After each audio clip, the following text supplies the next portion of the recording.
Well, in a trend of what's been happening this week, it seems we've got some more bad news, at least what looks to be bad news, on the side of Forspoken, especially it's dropping next week.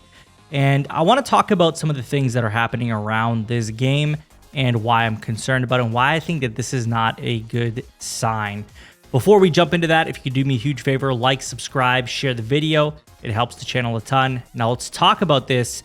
And major gaming reviewers are not receiving Forspoken review codes. And these aren't small sites. VGC, for example, it gets pretty much most of the biggest games out there that need to be reviewed. And Forspoken not being one of those games is rather shocking. So Andy Robinson went to Twitter and said, "It looks like VGC sadly won't be publishing a Forspoken review on Monday since Square Enix has decided not to supply us with code. That's an extremely rare occurrence for us, so read into it how you like." And yes, that is a rare occurrence. I almost always see a VGC review, especially that's one of those sites that I usually refer to for news as well. So then we have Jez quote tweeting saying, "Windows Central is also not in the Forspoken review party," which is again surprising. Then SkillUp quote tweeted Andy Robinson saying, "Have now heard from 7 major outlets / reviewers who did not get review codes for this.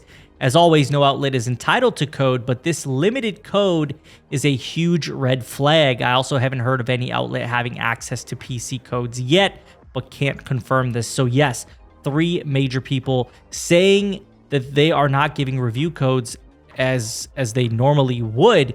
And this is an obvious red flag. Yes, there is the potential that this could just be a one-off situation and the game is fine, but this is a pure sign of a lack of confidence from the publisher and the developer. And I think post the demo response, it really does show that they are concerned about how this could go.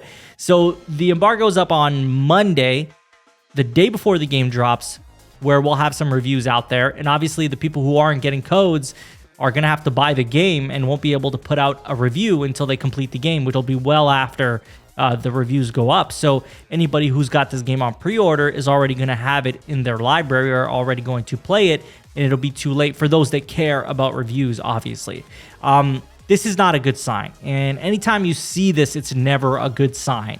I can't think of a time where this happened and it was a good sign. So I think that there's ample reason for us to be concerned. Now, granted, this is PlayStation's first big exclusive of the year, and it's a third-party exclusive, to be fair, but it is definitely not looking good, not looking promising. I think we've got a lot of reason to worry here. And I think that based on my impressions of the demo, right off the bat, I was concerned. Performance was not great. Gameplay was not great. The dialogue was, I don't want to say story because we still don't know about the story, but the dialogue was not great in between characters and I guess the cuff. And then the plot is super corny, is super generic, nothing really special there. So I was concerned, especially after the demo about this game. Now, granted, I'm going to play this game. I'm going to buy it if I don't get provided a review copy. I have applied for a review copy, but given my criticisms for this game, I feel like that's definitely going to impact whether they give me a code. It seems that if you don't suck up to certain publishers and just talk highly about their games and really, big them up, that they're really not going to give you a code. And I've seen that happen because, companies that used to give me codes are no longer giving me codes because I give my honest opinion. And to be honest, I'm always going to give my honest opinion. I don't care if nobody gives me codes. I'm going to then just buy the games that I want to buy. And then if it's trash, I'm going to say it's trash. If it's good, I'm going to say it's good. That's just how I approach things. I will never be that guy who praises games that don't deserve praise. I am not blind to these things. And I think giving you guys the confidence in knowing that I'll give you an honest opinion is valuable and more valuable than any amount of codes that I would get from this. But now that I've gone on that tangent, my point is that I was not impressed with the demo and everything leading up to that demo. In fact, I was hopeful until I played the demo. And I think that now with this mixed in, I'm more concerned than ever about Forspoken. And I think that most people are going to be concerned about Forspoken if they're thinking logically and not thinking from how do I try to get the most free stuff possible by praising games regardless of how questionable it is. And obviously, you know, there's always going to be those group of people. But I like that we're seeing people talk about this. We're seeing people say, hey, this is weird. We don't stand by this. We don't agree with this. This is odd that they're doing this. You know, that these are red flags because, well, they are. And I know that this is a PS5 exclusive, but I'm not blind to the fact of the matter, right? So the last 2 days, we talked about Microsoft and Halo and how they failed their developers. They failed Halo. They failed the community, right? I'm going to call it as it is on every side. You can always count on that for sure.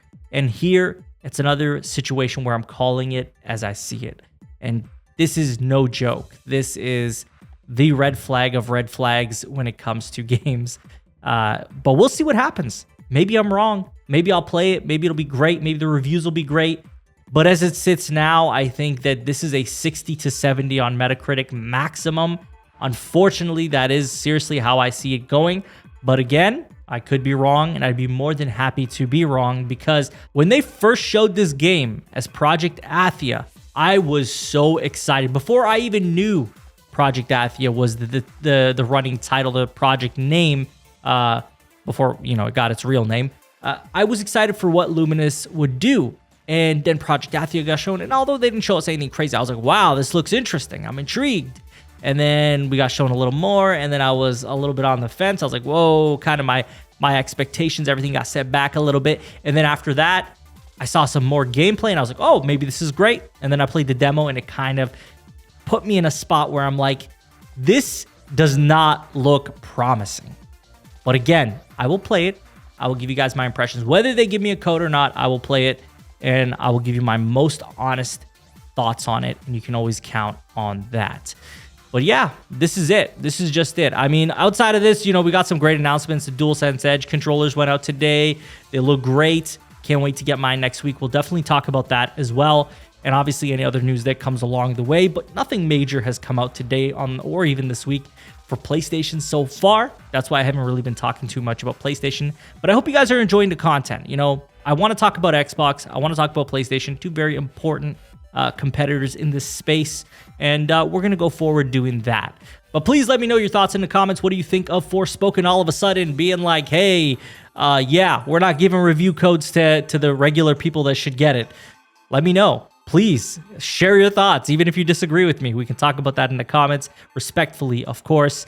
As always, if you have not subscribed already, please subscribe, like, share the video. Helps the channel a ton. You can follow me on Twitter. Link will be in the description. And if you want to go a step further and become a channel member, you can always do that. It's $1.99 Canadian a month, and every dollar gets reinvested into the channel, making it bigger and better than it's ever been. Thank you so much for watching. I will talk to you guys on the next one. Take care.